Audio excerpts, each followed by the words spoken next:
Hello guys, and today we have another review. And as you can see, I've changed the filming style, whatever. The reason for this is because, well, my new tripod is coming, so this will be similar to the filming style when I get the tripod, just from a slightly different angle. Also, I've got the new mic. It's the HoloLens Lark A1. It's a wireless mic and it's really good, as you can hear. Especially for the very low price of like 45 euro with the charging case, which is pretty good. Now, let's get onto the review of the Nerf Alpha Strike Stinger. Now to note, I will not be doing a firing test, mainly because I will be doing a different style of firing tests in this kind of review format, and this is a JOLT. You've seen how a JOLT works. This is the most of JOLT ones. I will most definitely review it once again when I get the tripod and a new phone, so don't worry about it. You'll see this blaster fire. Yeah.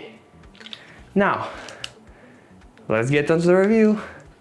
Start at the front.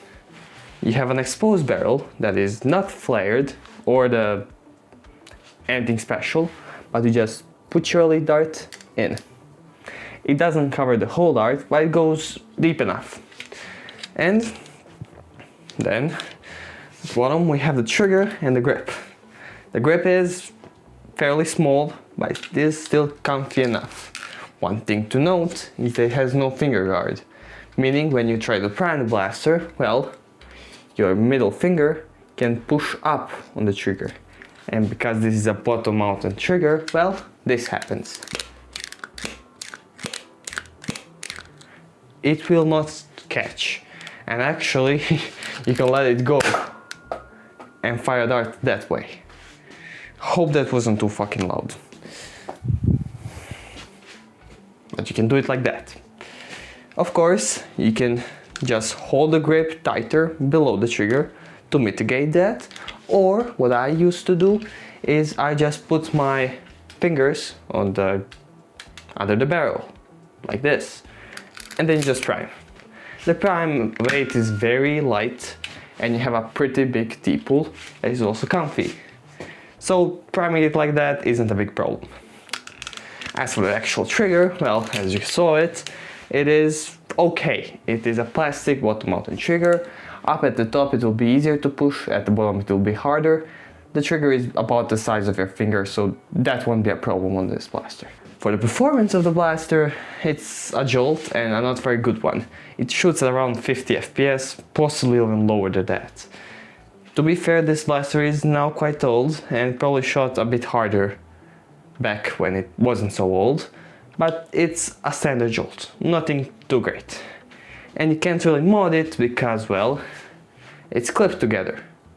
You can still open it, they aren't permanent clips, but there are no screws, which means that putting a stronger spring inside might be a bit dangerous. Although, you can do it. Or also, you can also just pull off this plastic piece up at the top, and it looks eerily similar to a JOLT, the Elite JOLT, without the outer shell, which is pretty cool. Now this blaster does cost only around 3 euro, so it's pretty cheap, and you can see it in the design. The design is okay. It's got basically 3 colors, which are just different colored plastics. It does have this Nerf logo, which is painted, which is pretty good, but it doesn't have much other than that besides this like miniature Picatinny rail up top, which is fine. The blaster looks okay, and it definitely screams toy and not gun, because I don't know where you saw a gun painted like this and this small, so that's a pro. As for plastic quality, while it is clipped together, plastic quality is actually pretty good. While it is creaky, which isn't great, the plastic is actually pretty strong. So there is a big difference between creaky and strong and creaky and weak. In this case it is creaky, but it's strong, so that's good. Now I'll show you once again how to fire it. As you can see, even from the pop, it ain't that strong. It's still enough for a single shot blaster, such as a JOLT. You just have it primed, ready, in your pocket, and then when you gotta shoot it, or your blaster jams, or you're just out of darts, not the channel, and then just pull out the JOLT and fire it. This is for that. And this is one of the smallest JOLTs, especially due to the lack of a trigger guard. So it's pretty good, actually. Now, in my opinion, I think almost anybody could buy this one. It's fairly cheap. It's one of the cheapest, if not the cheapest blaster besides the slam down or the knockout, but whatever it's called. From the Alpha Striker line where you just slap it down. I think it's called a slam, no. Damn, I forgot. That blaster is literally awful and it's barely cheaper than this. But yeah, this blaster is pretty good, especially for like small kids. Honestly, I would buy it more than the Nerf Junior blasters. This one is just better.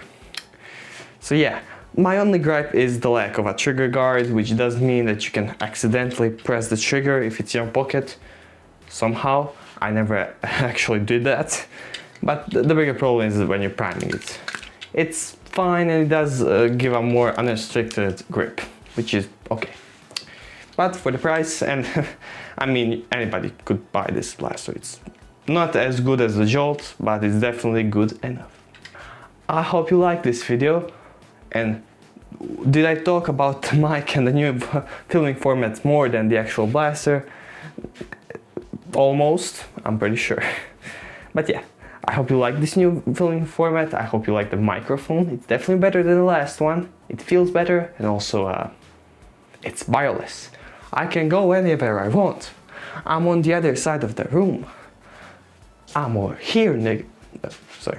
But yeah, it's a very good mic, and also I have two, so if it ever like disconnects or just out of battery, well, first of all, it will give me a warning, but I can just switch a mic, which is pretty nice. Also, I think it has like 9 hours of battery on a single charge, and that's I think with like noise reduction and stuff like that. So hey, that's pretty good. But yeah, also I'm in the process of getting the tripod, of course, which is better than what I have, and it's a lot taller, and I can actually do firing tests then. And also I'm selling my old laptop so I can buy a new phone. Will that be a $300 phone that's good, or a $400 phone, or even a $500 phone? Well, that depends on how much I sell the laptop and how much money I get for, and how much the phones cost. But yeah, I'll probably cut this out. Or probably won't. I don't feel like editing. School is starting, so yay. Anyways, my name is Nixie. I hope you enjoyed this video, and bye bye.